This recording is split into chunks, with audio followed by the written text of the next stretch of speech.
I haven't had a mission like this in a while, and I was pretty reluctant on doing this. It was a cold night, December 1938. I was looking through the results of my last mission in that part. The waitress handed me a cup of tea. I was told that this cafe was one of the best in the city. The cafe was called Gas Station. Everyone told me that they got their fuel there. I found that out to be a lie because the tea tasted like liquor and fish juice and smelled like gasoline. It was very odd. I then realized that it was 1938, so it was probably actually that, and I should get out of there as soon as possible before I get mistaken as target practice. But, on to my last mission. A lot of positive reviews came from the people, but the society within the part was in uproar. I had realized I was in the wrong territory when they told me that Italy was boring, Japan was bland, and the original American was possibly one of the worst parts. They were ready to write off the rest of the parts to defend their one star. And they said that their star was the best one. He wasn't. I usually let people defend their stars without doing anything because they aren't doing any harm to anyone. But when you come for my stars, then I must be the one to stop you all. I have a tendency to battle with people like this, but now it's time. I'm coming for you, part 2. Battle Tendency, the short comical intermission between Phantom Blood and Stardust Crusaders. Now, as much as I kid, I like the part. I wouldn't have done so many videos on it if I didn't. Well, that's more on things in the part instead of the part itself. While I like the part, would I say that it's one of the best written parts? If I was supposed to have a top 5 best parts, it wouldn't be there. This is my own personal bias out of the way because I didn't even include Phantom Blood in that 5 either. Well, why would I think this way? I'm going to go over all of the data compiled on this part and some of the arguments with it. But let's kick it off with the man of the hour, Joseph Joestar. Joseph is a witty, clever, jack of all trades oh wait, hold on, my bad, that was the wrong character. Joseph was originally just a Joestar living the life with his grandma Arena. It wasn't until Speedwagon in Danger that ended up being the catalyst to something that was larger than part 1 and almost as large as part 3. The Pillarmen. Ancient vampiric superhuman beings returning for the Red Stone of Asia, the key to achieving the ultimate form of evolution. Now these things had been around for a large amount of time. They're also the same beings who had taken out a Hamon clan, Hamon being one of the 2 answers to defeat said Pillarmen. They couldn't get the Red Stone of Asia around that time, so they hibernated until they could. In their time of hibernation, Hamon was brought back by those preparing for the return of the Pillarmen. So now, the Hamon warriors are here to defend our world from devastation. Now, here's my problem with that. If it wasn't for Speedwagon involving Joseph, our line of defense would have been 4 people that we know of. 3 of those 4 being Hamon trainers that should be significantly stronger than the students that they train, but they all end up getting demolished by each Pillarman. Is it possible for the student to surpass the teacher? Yes, of course. Is it possible for a student to surpass all of their teachers? Yeah, I can see that happening. Now, is it possible that 4 Hamon users have a chance against 3 Pillarmen and an army of vampiric zombies? From what I had seen, they aren't getting past these Pillarmen. If you put a whole army of these zombies against them, I doubt they'd even have the energy to get to the Pillarmen. But in the plot of it all, we don't worry about that because the Hamon warriors had the help of...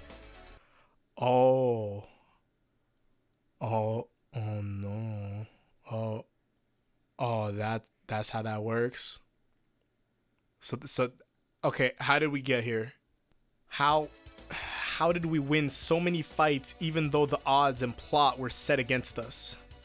Joseph Joestar. Joseph is the reason for everything that benefits the world in Battle Tendency, and that's somewhat of a problem. JoJo has shown us that when the spotlight is put onto other characters occasionally, it benefits the part as a whole. When it comes to liking characters, in Battle Tendency you have room to choose a specific few, that few being Lisa, Kars, Wamu, and Stroheim. You can obviously include Joseph in that since the part is made to be fully his, but Caesar, who is meant to be a counterpart? Not really.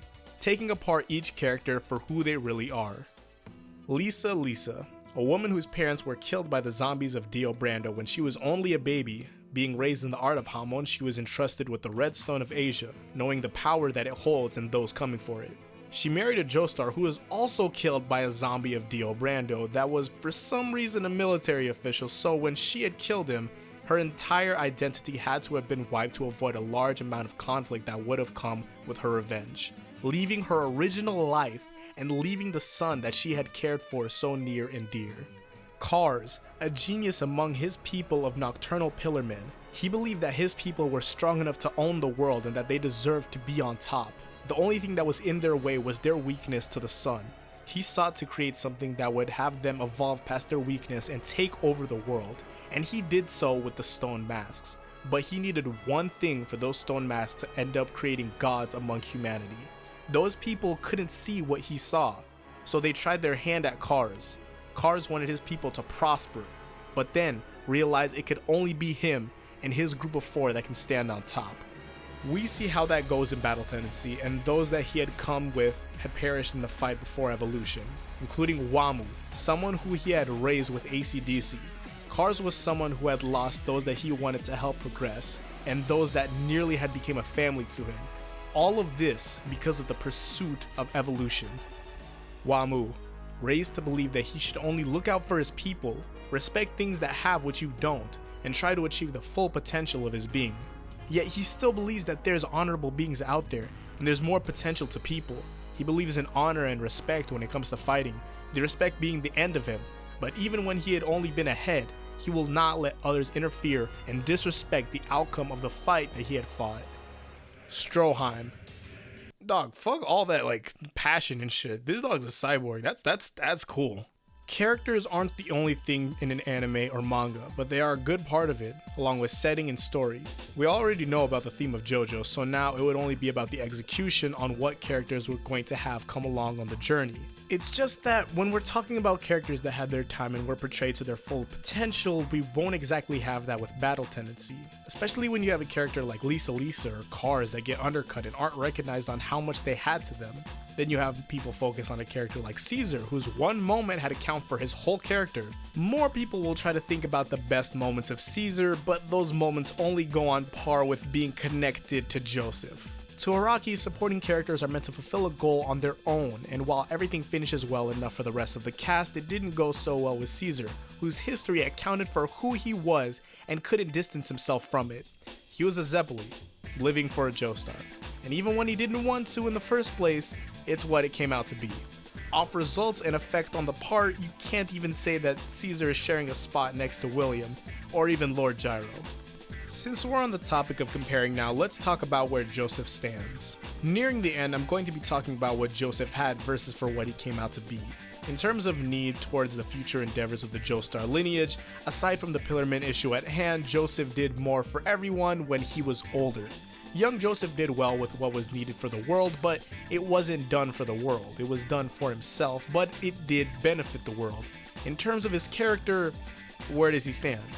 No one has any reason to believe that he is the best. Being a favorite is totally fine, since no one can take that away from you.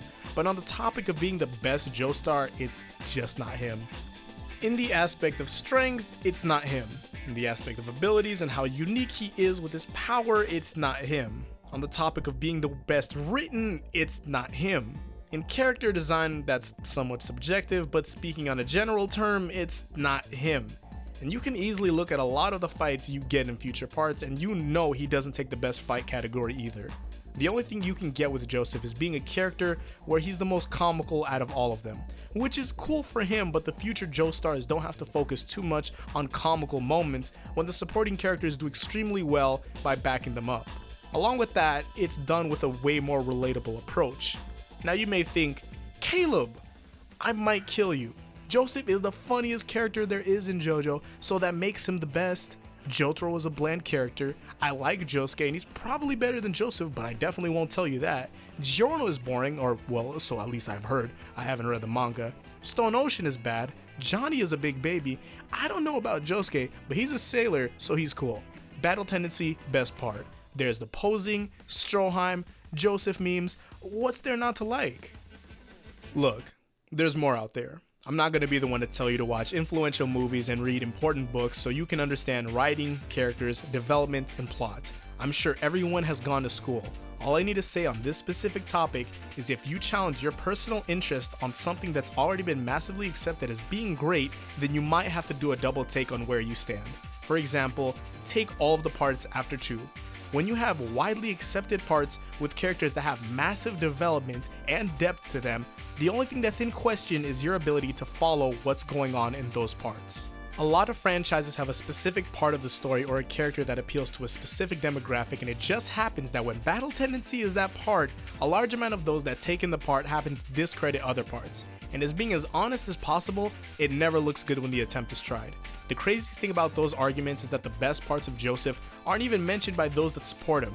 And yes, Joseph has great moments. Battle Tendency itself has moments too, where what JoJo is shown to be on the outside is enhanced massively, but even when that's done, it's still extremely enjoyable.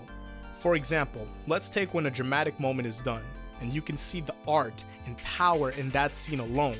The color shift and the addition of certain abstract patterns is something that just made both Phantom Blood and Battle Tendency pop. Now, what made Joseph great? There's a moment in Battle Tendency where the part actually speaks for itself and Joseph's role in it. That moment is when Joseph and Caesar first meet the Pillarmen. Caesar holding anger and resolve, approaching a situation that was not made for him, and Joseph making light of the situation but coming out of it with him on the winning side. Caesar's background and beliefs is what led up to his anger and passion of wanting to defeat the Pillarmen. On the other side, you have Joseph, who has his history intertwined with the stone masks but doesn't even care about the Pillarmen that way. He's more focused on how they compose themselves against Caesar and everyone else in the room. This is where I hold massive respect for Joseph. He's in a situation where Caesar, who had been on the same level as him, had been destroyed by Wamu, but doesn't care about that in what's against him. The only thing that he cares about right now is humbling this smug, ancient being. I am totally serious. Seeing Caesar's friend get killed made me sad and pissed me off. That's part of it, but I've always hated arrogant bastards like this. Young Joseph is a man who fears no one aside from his grandmother and his mother, and completely disregards the immense power and skill gap between him and Wamu, and proceeds to put the hands on Wamu like it was nothing. Along with doing that, he did it all in a comical manner where he's disrespecting him by showing how much he's playing around with him mentally. I've destroyed that disrespectful attitude as I wanted. Now I'll blast Hamon into your wounds. Look, here's Joseph's list of priorities. Breaking the spirits of arrogant people goes first, everything else comes second. Now, that's what I'd love to see people talking about. Not the funny moments, not the odd things connected, not the music that's pretty good, because I can't even lie, the opening is great. People need to talk about the massive amount of will and passion that Joseph holds due to personal interest. Speaking from experience, silencing an arrogant person is probably one of the best feelings ever. Imagine that there's some prep kid in class and they try to correct the teacher. But then, that kid that always sleeps in class wakes up just to shut the kid up and even correct him. You can't just prove an arrogant person wrong. You have to do it in a manner where you're showing that you're proving them wrong and it was done with massive ease, and that they're not as big as they thought they were. That's why the final fight between Joseph and Ultimate Cars was the most important fight in that part. Cars was someone who had planned and was far more intelligent than Joseph. He was the ultimate life form, yet he was still defeated by sheer luck alone like it was nothing. The playful, comfortable, and witty character is a type of character that I love when it comes to one-upping the intelligent and arrogant type of characters. I think everyone can enjoy a confident character, but sometimes arrogant characters can actually be pretty annoying. To have a character that is portrayed to be such a joke, but is smarter than the arrogant character, is a feeling that you can't get tired of. I feel like that was the direction that Joseph was meant to go, and that would have been great if that was the case. But it wasn't. While having an amazing driving energy to push throughout the part, it doesn't match up to what it had going for it. You have Joseph beating the arrogant characters who had acted ignorant towards him and underestimated him: Santana, AC/DC, Cars, and Caesar. But then, you have some characters mentioned and other characters that weren't shown to be what they were and what history they had, like Lisa, Wamu, Cars, and Caesar. Plus, Caesar was just done wrong as a whole. You can say that you like the character, but he became nothing but a stepping stone. He was a Zeppeli that didn't have the impact that a Zeppeli does. His father did more, and we'd only seen him once. The only thing I saw as poetry that involved Caesar was when Wamuu hadn't interfered with the final bubble created by Caesar. That same nobility being the reason for the end of Wamuu, which shows that being both arrogant and honorable gets you killed. I already talked about the pain of nobility in another video, which means that there's no good way of winning in battle tendency unless you're Joseph Joestar. Now, what could have been done in battle tendency? Well, in Phantom Blood, you get the constant build between both the protagonist and antagonist. In Star Wars Crusaders, the group develops with its members. Battle tendency, it seemed more of a part orchestrated to work around one person, but I'd like to have it circulated around the duo, and you can go through battle tendency without it feeling so one-sided. Along with that, we could have fleshed out Caesar instead of having him just have one moment of resolve before it being his final moment. With the Pillarmen, I would have loved to see young Wamuu moments, the build up to the betrayal of Kars and the eradication of the Hamon users, since we haven't seen bloodshed like that aside from AC/DC and Kars versus their clan. I would have loved to have more moments with Lisa since she wasn't made to be as impactful on the part as she was supposed to be. Maybe include that one part in the manga where she had taken the Redstone of Asia out in public. Just something that it doesn't seem that it's just a Joseph OVA where it's a game of let's see how many times that Joseph can win. Well, it's already too late to tweak anything obviously, but it's nice to think about what potential battle tendency had. It's the reason I have such an interest in the lore of the part.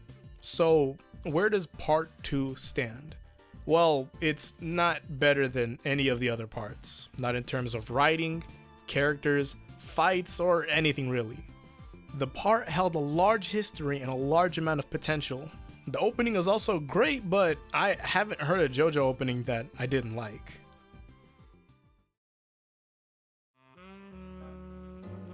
And that was it. See, I never wanted to become the man for the job. My role was to build parts up, but when those tear other parts down to push theirs up, I had to settle all differences. Hopefully they approach everything in a different light now, possibly going back and watching the classics, or reading novels that still held their own against the test of time. It's possible that they would even go back and read all of the manga since the animation had extremely dry coloring, but who knows? I'm not sure what my next mission will be. Maybe I'll search the ocean full of stones, maybe begin a crusade for Stardust, or maybe I'll even JoJo a lion.